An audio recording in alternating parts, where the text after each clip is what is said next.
함께 오늘 이렇게 기쁘고 행복한 성탄절을 함께 누릴 수 있게 되어서 너무나 감사합니다. 나를 위해, 우리를 위해, 우리 공동체를 살리기 위해 이 땅에 오신 예수님이 너무나 좋고 너무나 감사합니다. 그 예수님께 감사하는 마음으로 우리 양옆에 앉아 계신 우리 사랑하는 성도들을 따뜻한 마음으로 눈빛으로 바라보시면서 오늘 이렇게 인사할까요? 메리 크리스마스 이렇게 인사하겠습니다.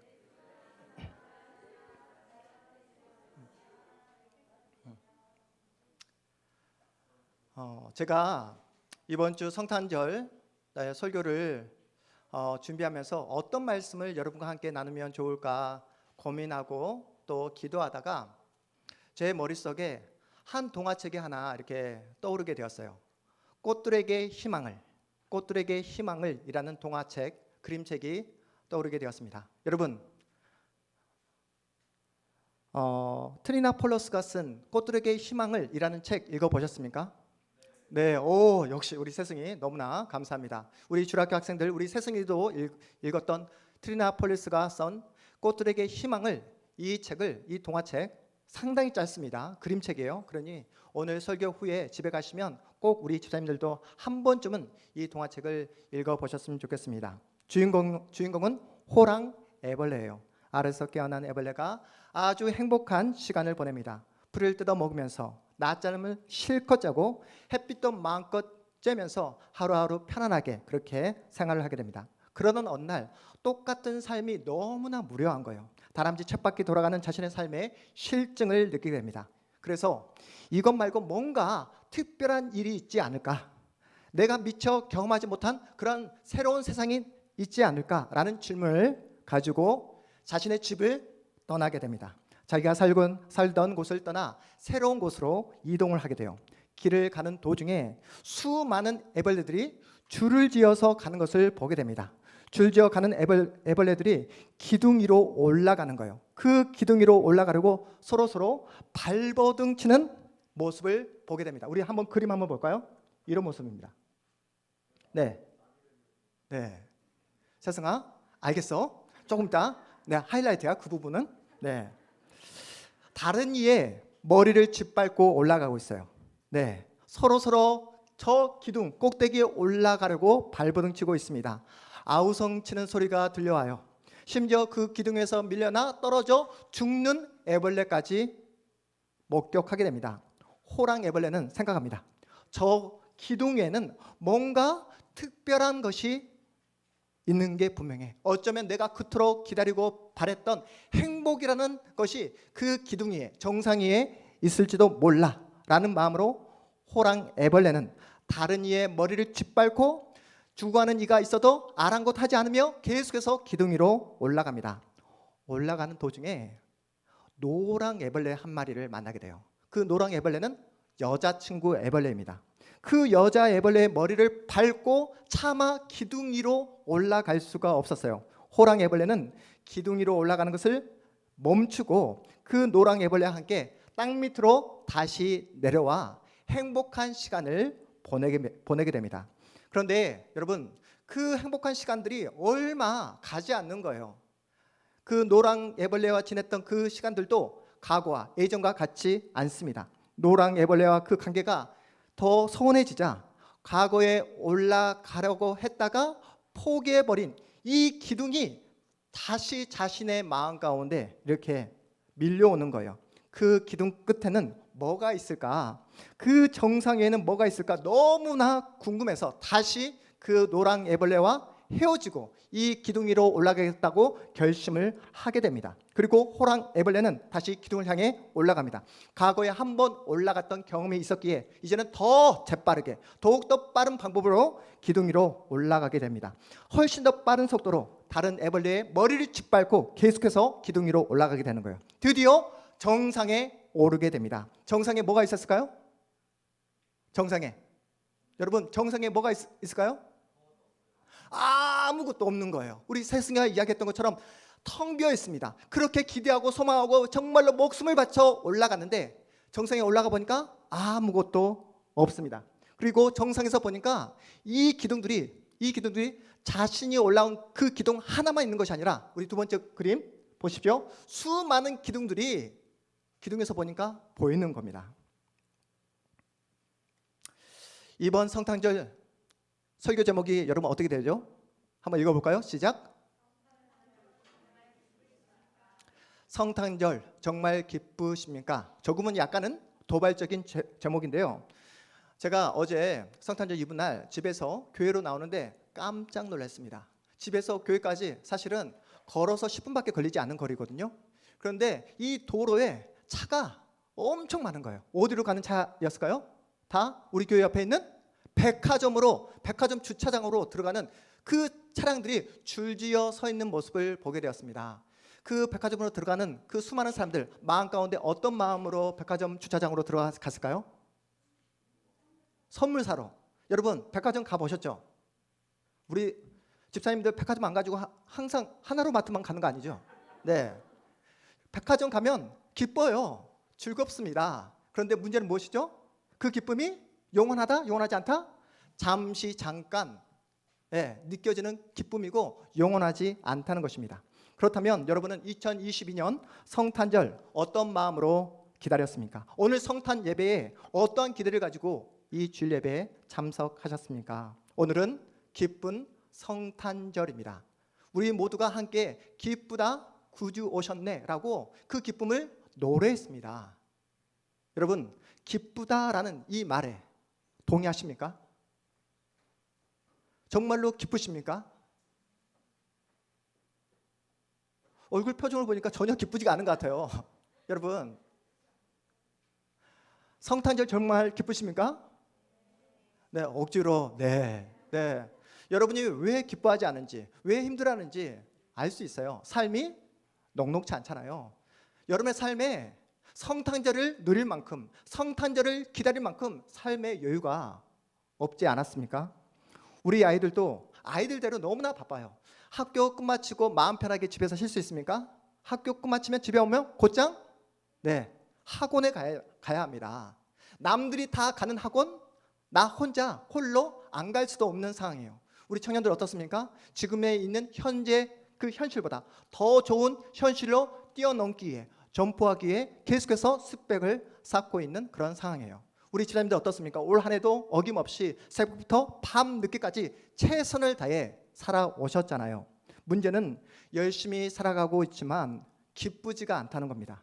남들이 하는 대로 열심히 공부해서 대학에 간다 하더라도 그 기쁨은 언제? 입학할 때뿐이라는 거예요. 취업을 해도 취업하는 그 날, 그 합격 통지서를 받았던 그 첫날만 기쁘지 그 이후에는 별로 기쁘지가 않다라는 것입니다. 여러분 어떻습니까? 마치 애벌레가 기둥 위에 무엇이 있는지도 모른 채 무작정 올라가는 모습이에요. 남들이 가니까 그대로 쫓아갔지만 정상에 올라가지만 전혀 기쁘지가 않더라는 거예요. 왜요? 정상에 올라가 봤는데 아무것도 없어서 텅 비어 있는 모습 때문에 기쁘지가 않더라는 것입니다. 행복을 찾아서 뭔가 특별한 것이 나에게 있을 것이다 라고 생각하며 기둥 위로 올라갔지만 전혀 기쁘지가 않더라는 거예요. 여러분 강남에 있는 비싼 아파트에 살면 정말 기쁠까요? 안 살아봐서 모르겠다. 그렇죠? 안 살아봐서 모르겠다. 한번 살아봤으면 좋겠다라는 그런 마음을 가지고 계시는 분도 계실 겁니다. 그런데 제가 강남에 정말로 비싼 아파트에 살고 있는 분의 이야기를 최근에 듣게 되었어요. 여러분 강남 아파트에 살게 되면 정말 기쁠까요? 그분이 이야기하기를 기쁘대요. 그런데 그 기쁨이 잠깐뿐이래요. 언제 기뻤냐면 자신의 이야기입니다. 강남 아파트를 사겠다 마음 먹고 그 아파트 쇼핑을 할 때 그때 정말 잠깐 기뻤대요. 부동산을 들으며 이 집 저 집 돌아다니며 이런 구조구나, 이런 인테리어구나 할 때 잠깐 기뻤다고 합니다. 그리고 마지막으로 기뻤던 때가 언제냐면 마지막 계약서를 쓰고 잔금을 치르고 그 첫날 이사한 날 잠시 잠깐 기쁜 다음에 그 이후에는 전혀 기쁘지가 않더라는 거예요. 더욱더 심각한 것은 요즘 사람들은 기쁨을 잃어버린 것은 물론이고 매우 불안해하더라는 것입니다. 앞길이 창창한 우리 청년들 어떻습니까? 지금은 실패를 두려워하지 않고 뭔가를 계속해서 도전해야 됨에도 불구하고 우리 청년들이 미래에 대해서 심각하게 고민하고 불안해하더라는 거예요. 나는 어떤 길을 걸어가야지? 내가 걸어가고 있는 이 길이 진짜 맞는 길일까? 내가 혹시나 경쟁에서 낙오자가 되는 것은 아닐까? 내가 실패자가 되는 것은 아닐까? 그래서 여러분 한참 유행했던 말이 어떤 말이었습니까? 잉여인간이란 말까지 나오지 않았습니까? 잉여인간. 그래서 많은 청년들이 하는 일이 뭐냐면 남들이 지금 뭘 하고 있는지를 유심히, 정말로 유심히 관찰한다고 합니다. 너무나 불안해서 자신이 하고 싶은 일을 하지 못하고 너무나 불안한 나머지 남들이 하는 대로 아무 생각 없이 따라간다고 해요. 누군가가 공무원 시험을 한다고 한다면 우르르 따라가서 공무원 시험 준비하고, 어떤 누군가가 이번에 창업을 해서 대박이 났다 하면 그냥 아무 생각 없이 자신이 뭘 좋아하고 뭘 잘할 수 있는지 고민하지 않고 그냥 남들이 하는 대로 그렇게 따라간다고 합니다. 그래서 자신을 바라보지 않고 오늘도 내일도 수시로 다른 사람이 지금 뭘 하고 있나 그렇게 관찰만 하는 그런 청년들이 요즘 엄청나게 늘어나고 있다고 해요.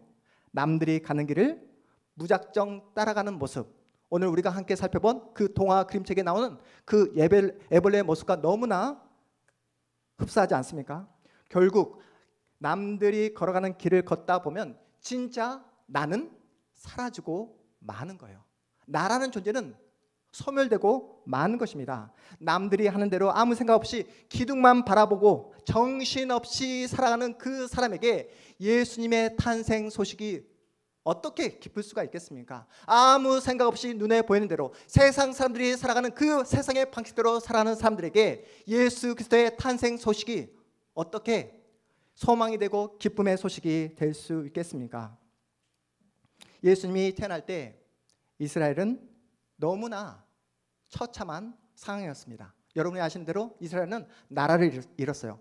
로마 식민지 상태였습니다. 정치, 경제, 사회 전반에 어둠이 깔려 있었어요. 이런 상황이었기에 더욱더 이스라엘 백성들은 누구를 기다렸습니까? 메시아를 기다렸습니다. 자신의 그 어둠과 서러움에서 구원해줄 구원자를 그토록 기다렸습니다. 지금까지 겪어왔던 그 모든 눈물을 한 방에 해결해줄 그 구원자 메시아를 기다렸던 거예요. 자신의 눈물을 기쁨으로 바꿔줄 태평생들을 이루어줄 그런 메시아를 기다렸습니다. 그렇게 간절히 기다렸기에 그들이 기다리는 메시아는 평범하게 이 땅에 오실 거라 그렇게 생각하지 않았습니다. 기적을 일으켜서 구름을 타고 태양처럼 환하게 그렇게 기적을 일으켜 이 땅에 올 거라 믿었습니다. 그런데 우리가 믿는 예수님 이 땅에 어떠한 모습으로 오셨습니까? 화려한 궁전에서 많은 사람들을 축복을 받으며 태어나지 않았어요. 여간방 하나 구할 수 없어서 오늘 우리 집사님께서 기도하신 대로 어디서 태어나시게 됩니까? 마국간에서 태어나시게 됩니다. 한마디로 사람들의 기대한 대로 기대에 부응해서 태어난 것이 아니라 어떻게 해요? 가장 천한 모습으로 가장 낮은 자리에 태어나시게 되셨습니다. 그뿐입니까? 아기 예수의 탄생 소식을 가장 먼저 누가 접하게 됩니까? 그 당시에 가장 힘을 가진 권력자가 아기 예수 탄생의 소식을 접하지 않습니다. BBC, MBC 그리고 뭐 그 어떤 주류 언론사가 그 아기 예수의 탄생 소식을 접하지 못했어요. 예수님의 탄생 소식을 가장 먼저 접한 사람이 누구죠? 오늘 본문에 나오는 것처럼 목자들이, 사회적으로 가장 밑바닥 계층이었던 목자들이, 사람들에게 손가락질 당했던 목자들이 가장 먼저 예수님의 탄생 소식을 듣게 됩니다. 여러분, 목자가 누구입니까? 목자는 유대인이에요. 하지만 그들은 안식일을 지킬 수가 없었습니다. 왜요?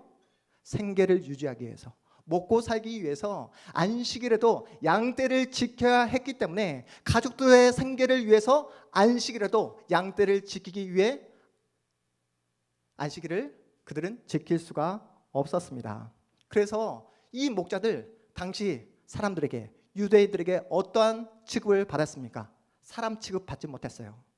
안식일을 지키지 못했다 해서 죄인 취급 받았습니다. 짐승보다 못한 그런 자라고 낙인 찍어버렸습니다. 여러분, 이러한 상황이 너무나 아이러니하지 않습니까?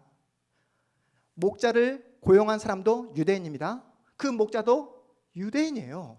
그런데 안식일을 지키지 못했다 해서 지옥에 떨어질 자로, 지옥의 땔감에 쓰일 자로 그렇게 저주받으며 그렇게 살아갔던 그런 사람들이었습니다.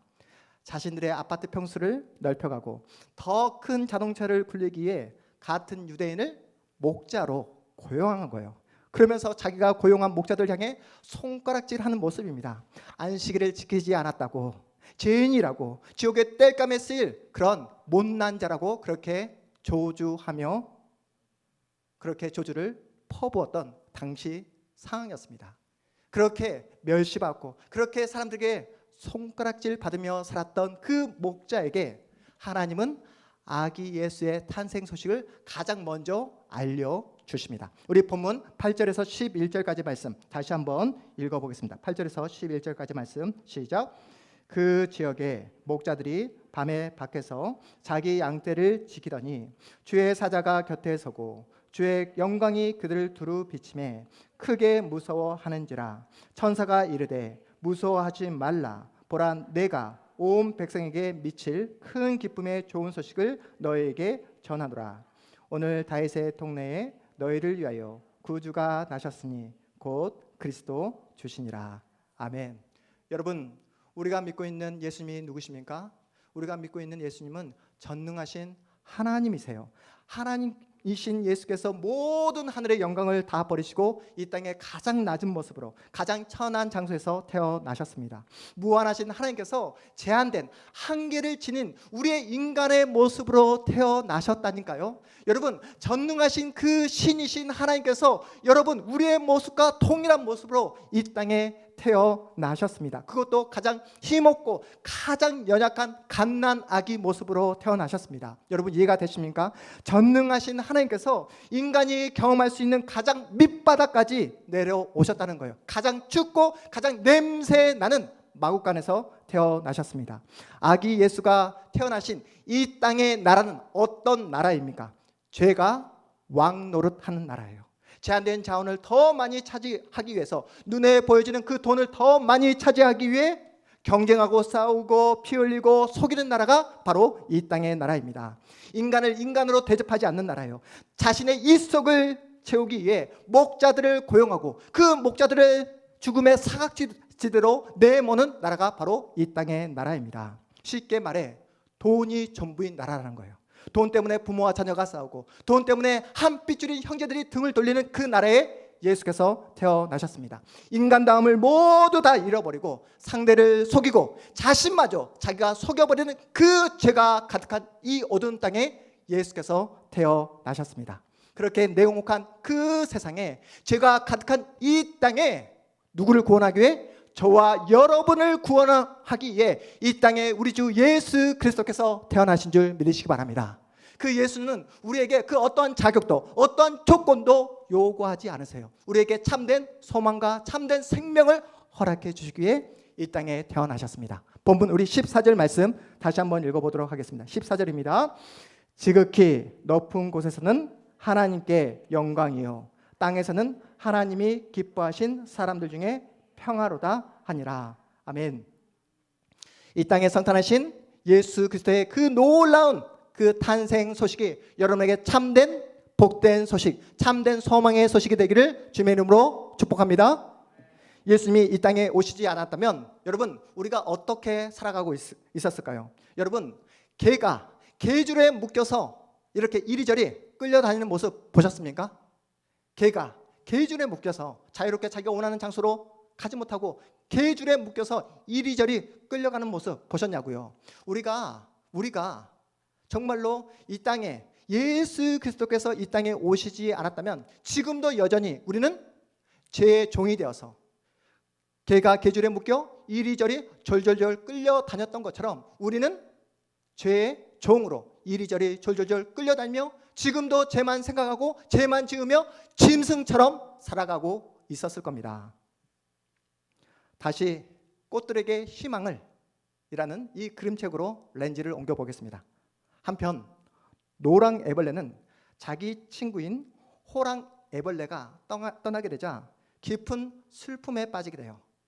홀로 길을 걷고 또 걸어가다가 하나의 놀라운 장면을 목격하게 됩니다. 희한한 장면을 목격하게 돼요. 늙은 애벌레가 고치를 만들고 있는 모습을 목격하게 됩니다. 그 장면을 목격한 노랑 애벌레가 늙은 애벌레에게 이렇게 묻는 것이죠. 지금 뭘 하고 계세요? 지금 뭘 하고 계세요? 나는 지금 나비가 될 준비를 하고 있단다. 이렇게 늙은 애벌레가 대답합니다. 노랑 애벌레는 나비가 무엇인지 전혀 몰라요.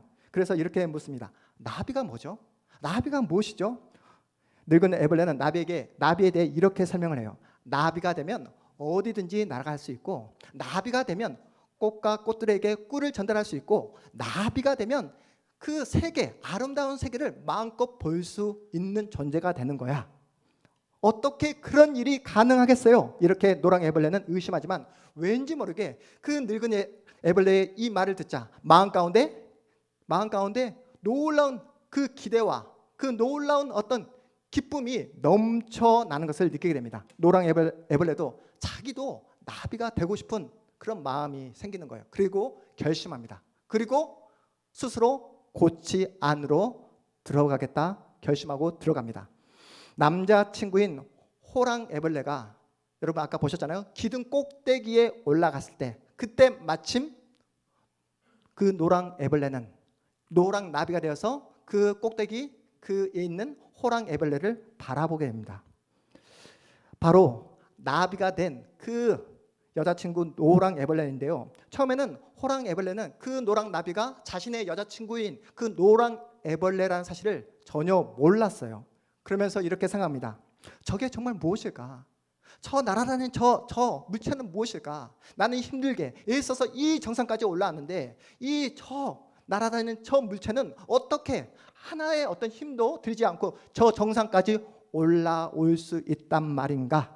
그리고 저렇게 자유롭게 날아다닐 수 있단 말인가? 라고 그렇게 기대하며 그렇게 호기심을 가지고 바라보게 됩니다. 노랑 나비가 남자친구 호랑 애벌레에게 이렇게 이야기하는 거예요. 눈빛으로.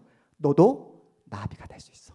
너도 나비가 될 수 있어. 이렇게 얘기하자 호랑 애벌레는 잠시 고민하다가 그 기둥에서 땅으로 내려오기로 결심합니다. 큰 결심을 하고 자기도 그 어두운 고치 속으로 들어가게 돼요. 시간이 지나자 드디어 호랑 애벌레는 무엇으로 변하게 되었을까요? 호랑 나비로 변하게 됩니다. 그리고 노랑 나비와 함께 헐헐 자유롭게 날아다니게 돼요. 꽃들에게 아름다운 세계를 전하고 또 희망을 전하는 자유로운 나비가 된 것입니다. 여러분, 예수를 만나기 전 우리 모두는 어떤 상태였다고요? 개가 개줄에 묶여 그렇게 살았던 것처럼 죄의 종으로 묶여 살았던 우리들이었습니다. 죄의 종으로 살았던 우리였어요. 그랬던 우리가 예수가 이 땅에 오심으로 참된 빛을 보게 되었잖아요. 예수가 이 땅에 오심으로 말미암아 이 자리에 있는 우리 모두가 영광스러운 하나님의 자녀가 된 줄 믿으시기 바랍니다. 여러분, 예수님이 이 땅에 오신 날은 그래서 우리의 운명이 바뀐 날이에요. 우리의 신분이 바뀐 날입니다. 여러분, 그 애벌레가 나비가 되는 것보다 더욱더 기적적이고 놀라운 날이 바로 이 땅에 성탄하신 예수님의 날이라는 거예요. 우리에게 가장 은혜의 날이며 우리에게 있어서 우리의 인생과 우리의 운명이 완전히 뒤바뀌어 버린 그런 놀라운 역사의 날인 줄 기억하시기 바랍니다. 예수님은 죄로 끊어진 하나님과 우리의 관계를 해결해 주시기 위해 이 땅에 오셨습니다. 백화점에서 돈을 쓰면 잠깐 기쁘지만 우리 예수님은 우리에게 영원한 기쁨을 주시기 위해 이 땅에 오셨어요. 그래서 하나님이신 예수님은 처녀의 몸으로 오는 것도 감내하셨습니다. 그리고 마구간에서 태어나는 것도 마다하지 않았어요. 그리고 예수님은 제자들의 배신과 사람들의 그 조롱도 전혀 아랑곳하지 않았습니다. 마침내 심지어는 십자가의 죽음의 자리까지 끝끝내 참아내셨습니다. 무엇을 주기 위해서요? 저와 여러분에게 생명을 주기 위해서, 구원을 주기 위해서 이 땅에 오신 것입니다. 이 말이 무슨 말이냐면 예수님은 여러분이 이 땅에서 경험하고 있는 그 모든 밑바닥의 그 경험들, 슬픔과 아픔과 서러움과 그 모든 나의 그 상처를 예수님도 다 경험하셨다는 그런 말씀입니다. 설마 예수님은 나의 이런 아픔, 나의 이런 서러움까지는 모르실 거야 라는 그 자리까지 예수님은 찾아와서 여러분을 안아주신다는 거예요. 내가 감추고 싶고 내가 숨기고 싶고 그 누구에게도 나의 과거를 다 드러내지 못하는 그 못난 자리까지 우리 예수님은 나에게 찾아와 주심으로 나를 품어주시고 나를 끌어안아 주시기 위해 이 땅에 성탄하신 줄 믿으시기 바랍니다. 여러분이 잘 알고 있는 팀 켈러 목사님, 미국의 유명하신 그 팀 켈러 목사님이 우리가 믿고 우리가 신뢰하는 예수님에 대해 이렇게 설명합니다. 우리 화면 보실까요? 한번 우리 함께 읽어보도록 하겠습니다. 우리 함께 읽어보겠습니다. 시작. 기독교의 하나님은 당신이 지나온 모든 자리를 친히 지나오신 분이시다. 지금 당신이 처한 어둠은 물론 그보다 더한 곳까지 그분은 통과하셨다. 그래서 당신은 그분을 신뢰하고 의지할 수 있다. 그분은 다 아시며 능력으로 당신을 위로하시고 힘을 주시고 끝까지 붙들어 주십니다. 여러분 믿으십니까? 여전히 쓰러지고 넘어지는 나의 부족한 자리를 뚫고 우리 예수께서 성탄하셨습니다.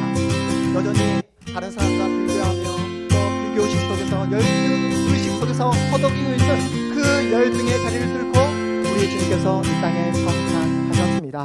그리고 여러분 답답하고 막막한 나의 그 삶의 자리를 뚫고 우리 예수님께서 이 땅에 오신 날이 오늘 우리가 예배하는 성탄절입니다. 다시 한번 묻겠습니다. 성탄절은 여러분에게 어떤 날입니까?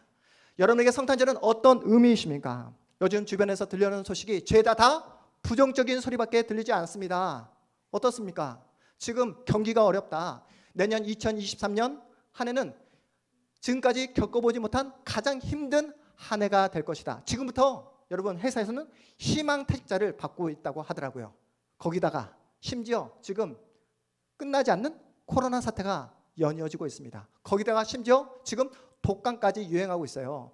동서남북 어디를 봐도 희망과 소망이 보이지 않는 답답한 그런 현실입니다. 하지만 기억하십시오. 나의 삶에 막막함과 한숨과 눈물이 있지만 여러분의 인생은 이대로 끝나지 않는다는 사실을 기억하시기 바랍니다.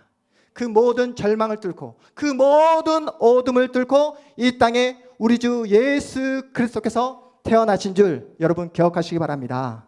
내가 처한 상황, 내가 마주하는 그 모든 답답함과 그 모든 슬픔과 서러움이 있다 할지라도 여러분 우리가 성탄절날 반드시 기뻐하고 감사해야 되는 이유가 무엇입니까? 바로 이 땅에 예수께서 오심으로 우리는 영광스러운 하나님의 자녀가 되었다는 이 사실 하나만으로도 우리는 감사하고 기뻐해야 될 줄 믿으시기 바랍니다. 사랑하는 여러분, 오늘은 기쁜 성탄절입니다.